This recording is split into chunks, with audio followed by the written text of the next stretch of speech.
Scala dei Turchi sequestrata dalla Procura di Agrigento. Convegni saltati e tanto altro. 2 tunisini arrestati a Ribera. Le gare annullate.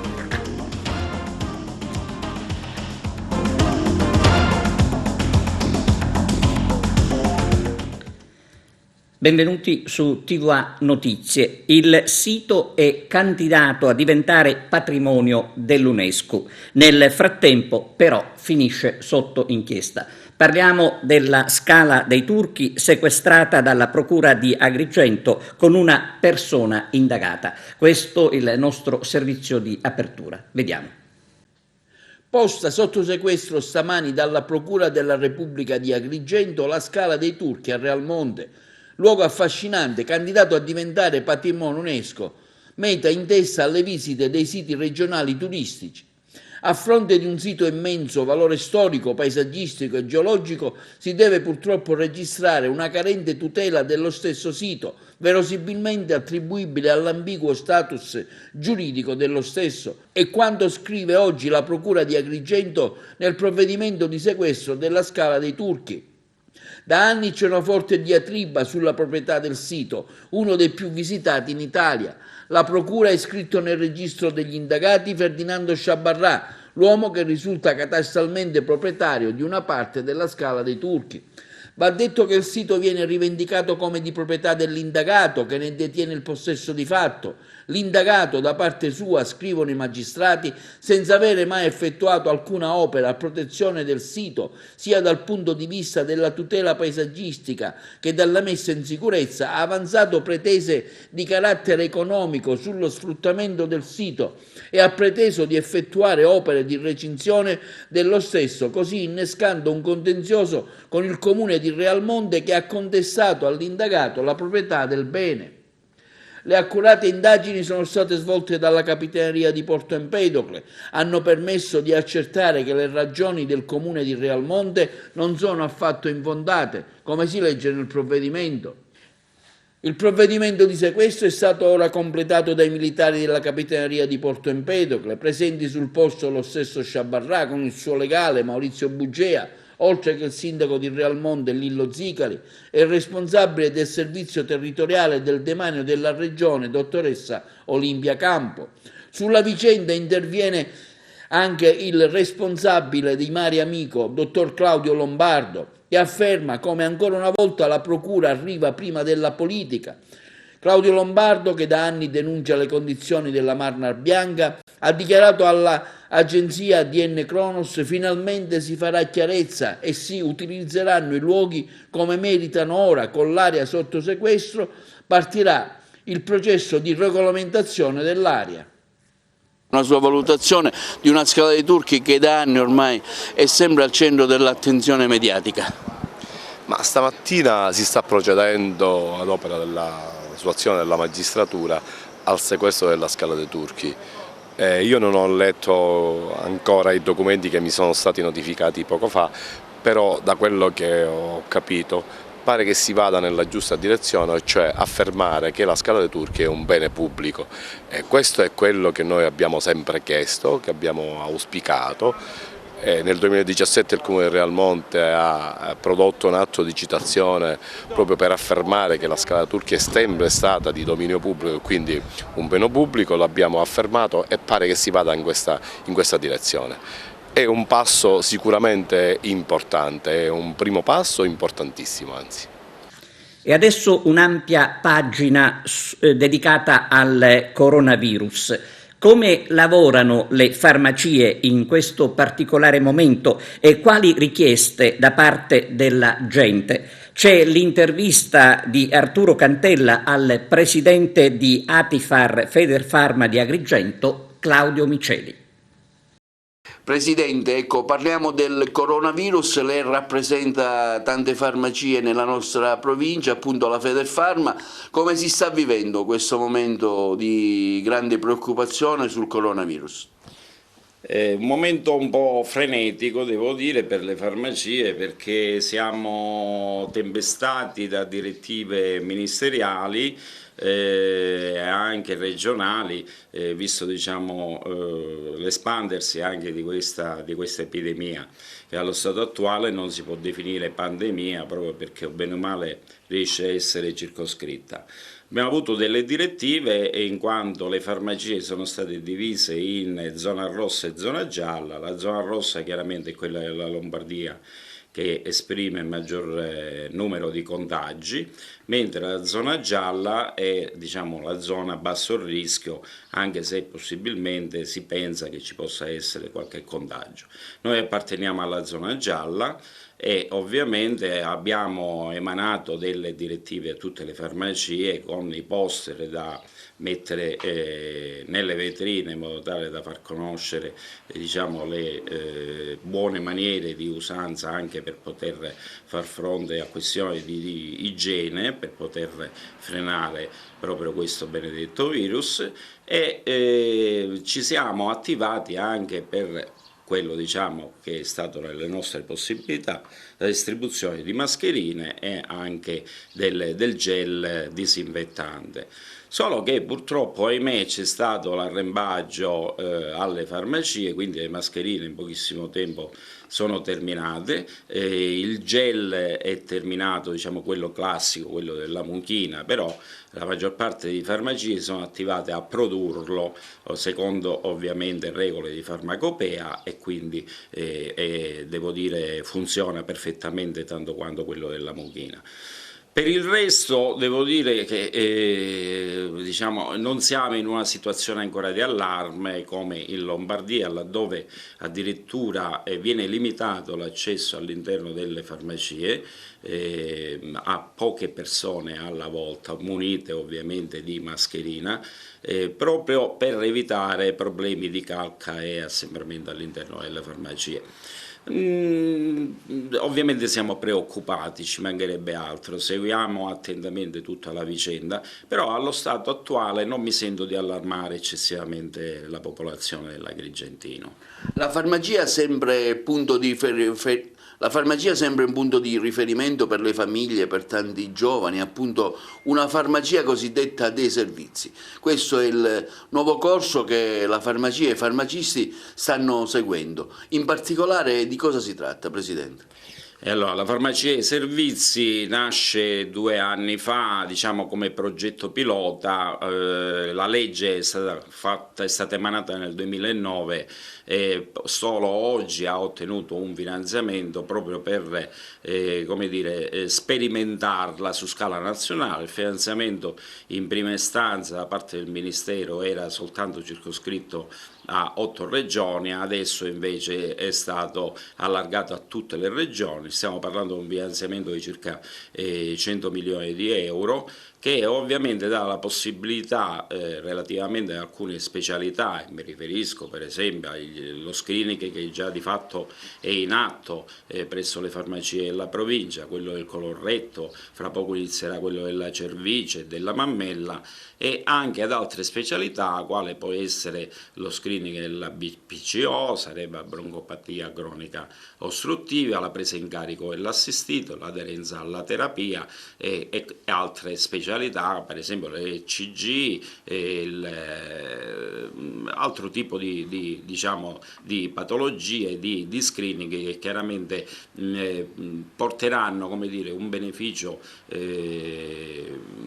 dal punto di vista cognitivo nell'ambito sanitario a livello provinciale e quindi a livello regionale. La farmacia dei servizi proprio nasce per il fatto che la farmacia è la prima interfaccia, l'ho sempre sostenuto, dell'assistito, del cittadino al sistema sanitario nazionale, quindi il farmacista ovviamente si applica a poter come dire, far fronte ai problemi dell'assistito per qualsiasi tipologia, devo dire a volte anche psicologica, perché c'è gente che chiaramente magari in preda a situazioni di panico e di depressione si rivolge in prima istanza al farmacista. Il tutto ovviamente sarà collegato con i medici, quindi stretta collaborazione. Saremo nelle condizioni di aprire il cosiddetto fascicolo elettronico sanitario, che è un punto importantissimo per quanto concerne l'attività sanitaria e la conoscenza delle patologie, di tutta la storia sanitaria del cittadino all'interno del mondo sanitario, del sistema sanitario nazionale. Quindi dico, io mi auguro che le farmacie con questa sperimentazione mettano grande impegno, perché ovviamente noi stiamo vivendo anche un periodo particolare, in quanto fra poco avverrà il rinnovo della convenzione. Qualora questi servizi, come sicuramente io sono convinto e spero, risultino diciamo positivi e quindi utili, sicuramente saranno inseriti in convenzione, e quindi l'assistito per questo genere di servizi non pagherà niente presso la farmacia, mentre oggi magari qualche servizio viene ad essere pagato, non pagherà niente, quindi usufruirà appieno di tutti questi servizi in convenzione, e le farmacie esprimeranno non soltanto la professionalità attraverso la distribuzione del farmaco, bensì anche attraverso diciamo, il fatto di dare un servizio ai cittadini, una professionalità ai cittadini ancora di più, e quindi la farmacia più che mai interfaccia dal punto di vista di dispensazione del farmaco e di dispensazione dei servizi. Intanto da Cammarata nell'Agrigentino uno studio per sconfiggere il coronavirus. Detta così sembrerebbe una bufala, invece è stato chiamato dal prefetto di Agrigento l'autore dello studio, il medico cammaratese Francesco Loria, la cui relazione è stata già trasmessa all'Istituto Superiore della Sanità. È stato annullato il congresso degli operatori della SAMO, medici e infermieri in programma alla Torre Carlo V di Porto Empedocle nei giorni 13 e 14 marzo prossimi. La decisione è stata adottata dalla direzione regionale della SAMO valutando l'attuale situazione. Altro convegno annullato è quello in programma domani presso l'Aula Livatino del Tribunale di Agrigento, organizzato dalla Camera Civile. È annullato anche l'Open Day presso l'Università Core di Enna, che si sarebbe dovuto tenere domani con l'accoglienza degli studenti liceali. Ricordiamo che la Core, assieme alle altre università siciliane, ha sospeso le lezioni fino al 9 marzo. Un'assemblea con tutti i deputati regionali e nazionali della provincia di Agrigento, organizzata da Confcommercio, Confesercenti, CNA e Consorzio Turistico Valle dei Templi, si terrà dopodomani sabato per valutare possibili interventi legislativi rispetto ai drammatici effetti che il coronavirus sta provocando sull'intera economia turistica. L'incontro si terrà alle 10 all'Hotel della Valle, dove si è tenuta già una riunione degli albergatori agrigentini per manifestare la loro grande preoccupazione. L'associazione Consumer interviene a difesa dei consumatori invitati a denunciare eventuali abusi. Ascoltiamo il presidente Di Miceli. L'associazione Consumer, rappresentata dall'avvocato Giuseppe Di Miceli, esprime forte preoccupazione per il diffondersi di notizie che anche in tema di diritti dei consumatori stanno circolando in questi giorni sull'emergenza generata dal Covid-19. Stiamo assistendo, afferma Di Miceli, al proliferare di proclami e decaloghi su diritti, promesse di battaglie per diritti ai consumatori che stanno acutizzando psicosi e influenzando il modello di comportamento e consumo dei cittadini italiani, con il rischio di creare danni totalmente ingiustificati dall'emergenza sanitaria. È importante quindi attenersi alle sole indicazioni ufficiali provenienti da fonti istituzionali. Si invitano pertanto i consumatori a diffidare da proposte o notizie che non giungono da fonti ufficiali, a denunciare ogni tentativo di approfittamento e abuso che si cerchi di giustificare con l'emergenza sanitaria.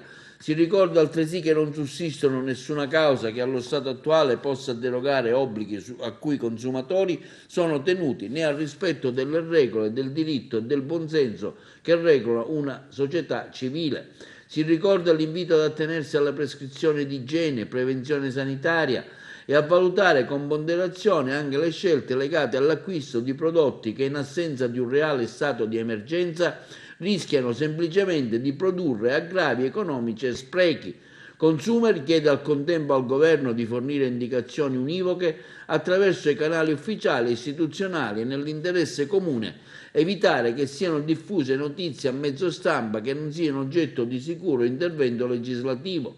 Consumer conclude dicendo: plaudiamo all'impegno messo in campo da tutto il personale medico e sanitario che sta affrontando l'emergenza con una grande professionalità e dedizione personale, il vero segnale di un paese che può e deve superare la crisi senza isterismi ma con fermezza e coesione.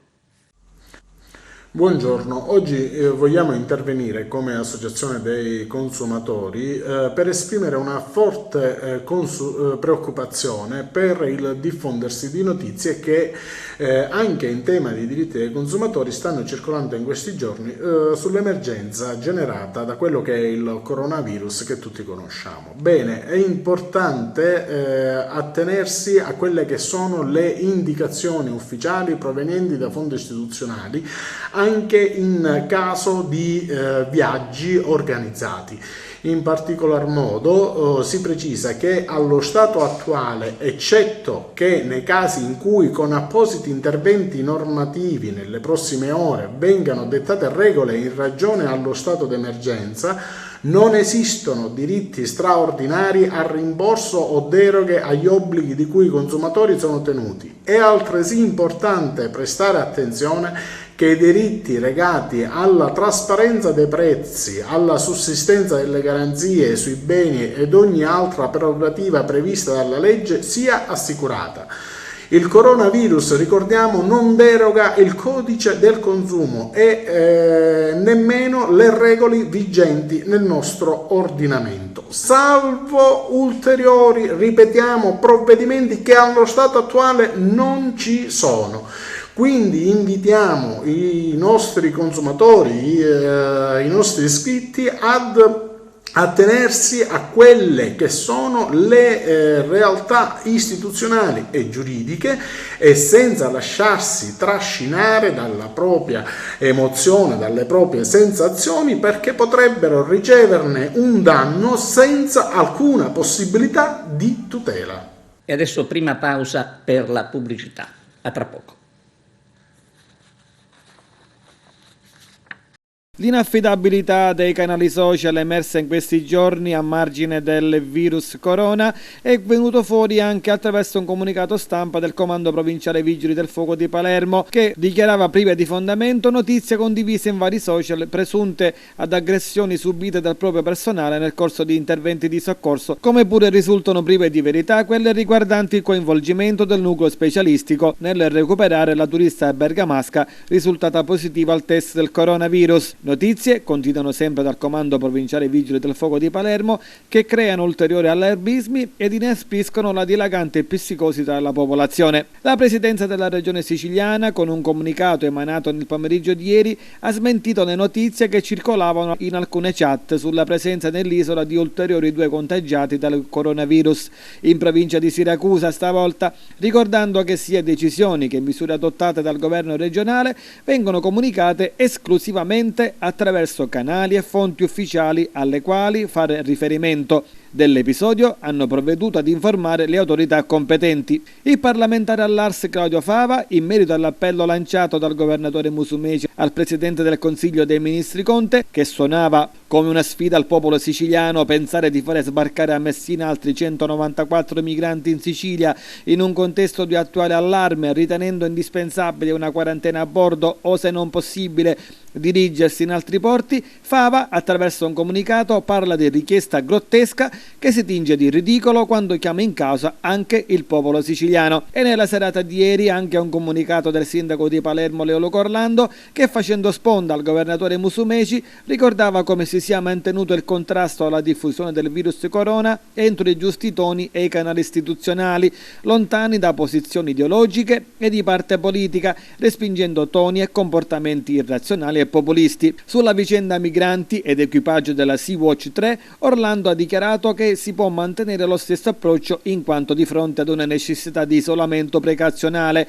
e che lo dicano gli esperti in materia e l'USMAF se tale isolamento può avvenire a bordo e in condizioni di assoluta sicurezza. Un lancio del governatore Musumeci nella tarda serata di ieri, rivolto al Presidente del Consiglio dei Ministri Conte, ricordava che la caserma Gasparro Visconti di Messina, individuata come eventuale hotspot, non sarebbe idonea alla quarantena, in quanto emerse rilevanti criticità sotto il profilo igienico-sanitario, soprattutto all'accoglienza di nuovi migranti. Musumeci nella missiva conclude che il centro di primo soccorso e identificazione, destinato per legge ad una permanenza breve limitata alla identificazione dei migranti, appare strutturalmente incompatibile con l'esigenza del prolungato regime di isolamento a cui dovrebbero essere sottoposti i cittadini non comunitari in arrivo.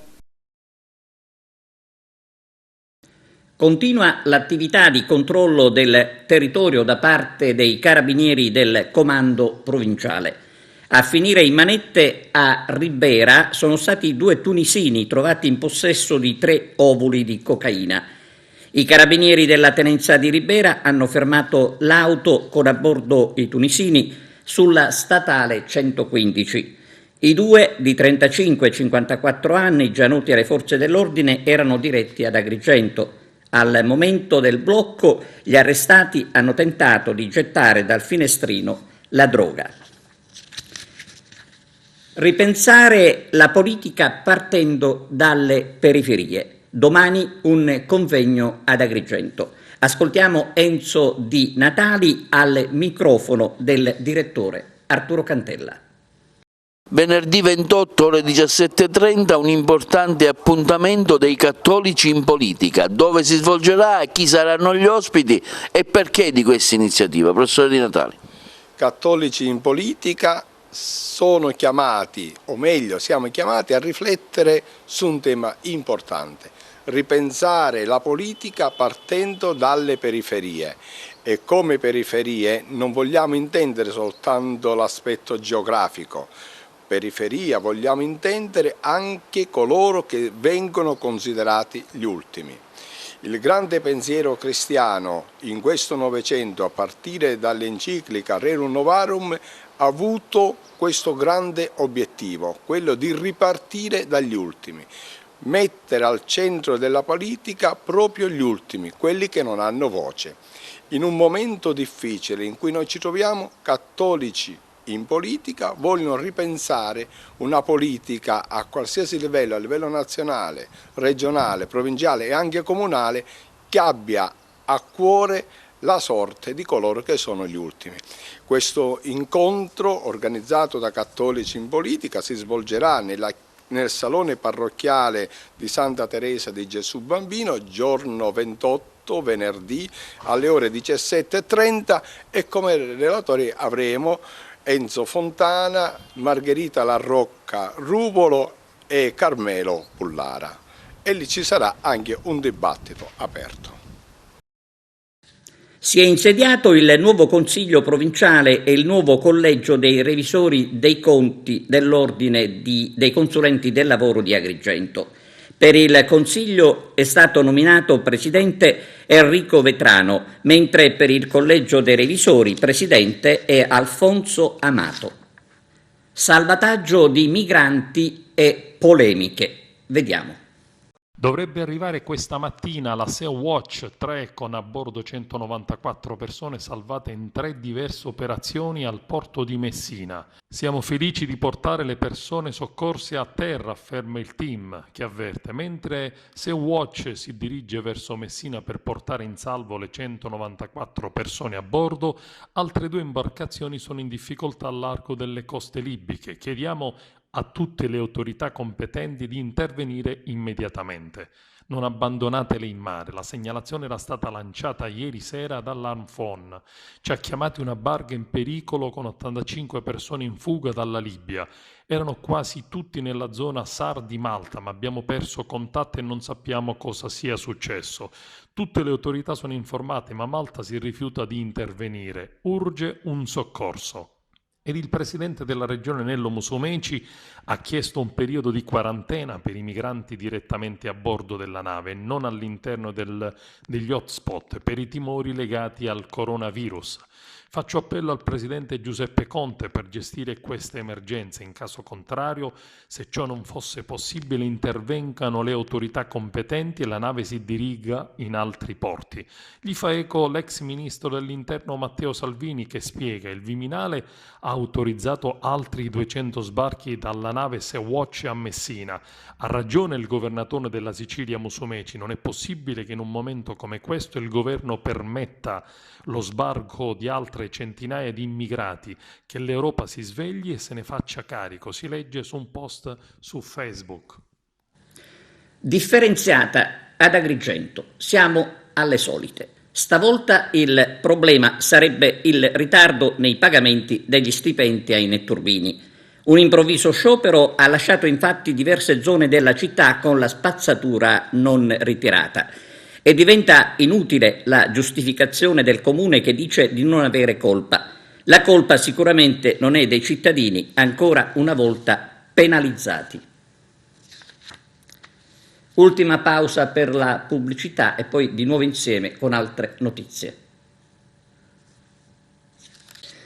Da oggi al Comune di Canicattì una nuova organizzazione dell'Ufficio Tecnico Sezione Edilizia Urbanistica e Condono, incrementata con 2 unità tecniche, mentre quella dedicata all'istruttoria delle pratiche edilizie è stata incrementata con 3 unità tecniche e 5 amministrative, grazie ad un progetto finalizzato. Le attività saranno espletate in orario extra lavorativo nei pomeriggi di lunedì, mercoledì e venerdì, nonché il sabato mattina. Ad informare sulla nuova opportunità è stata l'assessore Rosa Maria Corbo. Legge di stabilità del governo Musumeci. Lello Casesa. È stata presentata all'Assemblea regionale siciliana in queste ore la legge di stabilità approvata dal governo Musumeci. Vale oltre 200 milioni di euro, ma per 193 di questi la spesa è congelata da un contributo alla finanza statale che Roma dovrebbe concedere alla regione. Gli 8 milioni rimanenti saranno destinati alla ricapitalizzazione delle partecipazioni regionali.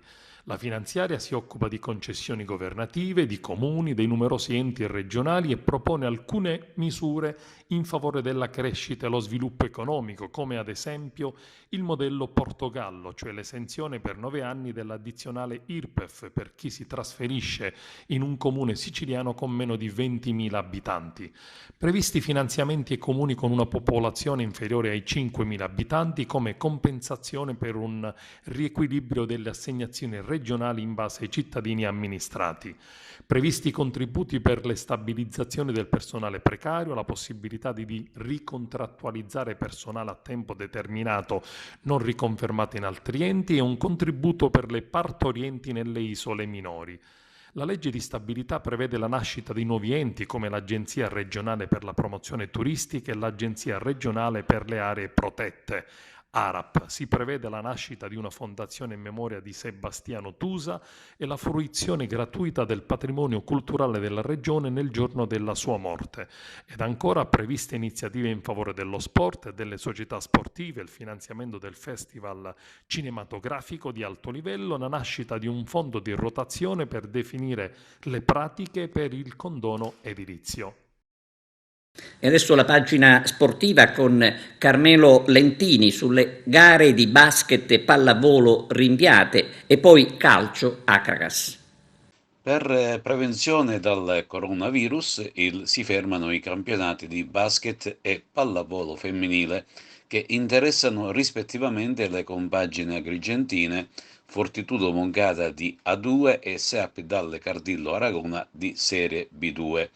Si tratta di emergenza sanitaria, e la decisione di entrambe le federazioni non colgono affatto di sorpresa. La compagine cara al presidente Nino Di Giacomo avrebbe dovuto giocare fuori casa con l'Altino Chieti.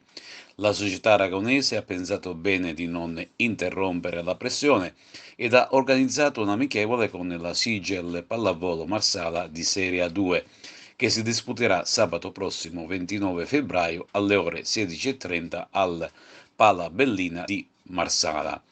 Stessa decisione è stata presa dalla Lega Nazionale Pallacanestro, che in accordo con l'organizzatore basket Ravenna Piero Manetti comunica ufficialmente che la Coppa Italia Old Wild West non si disputerà nelle date previste del 6, 7 e 8 marzo a causa dell'emergenza sanitaria coronavirus.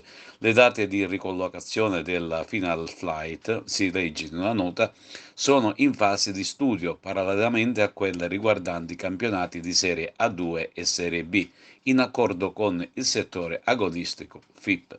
Per quanto riguarda il calcio, e in particolare quello d'eccellenza, al momento non si registrano decisioni, per cui salvo contorni dell'ultima ora si giocherà regolarmente sui campi siciliani. Domenica è in programma il derby agrigentino Pro Favara Akragas, una gara che promette scintille anche per le posizioni che le due squadre occupano in classifica generale. La squadra di Giovanni Falsone si ritrova in una zona non proprio tranquilla con i play-out dietro l'angolo, mentre l'Akragas, se raggiunto il secondo posto, non intenterà mollare le distanze dalla battistrada Dattilo. Per questa gara si attende il pubblico delle grandi occasioni e i tifosi di Fede Biancazzurra avranno a disposizione la gradinata. A meno di 4 giorni dal match, il tecnico Toto Vullo sta cercando di recuperare qualche acciaccato assente contro l'Alcamo. Di certo torneranno in prima squadra i 3 squalificati che hanno scontato un turno di stop, e cioè Alfonso Cipolla, Alessio Mannina e Rosario Licata. Bene, tutto, grazie per averci seguito e arrivederci.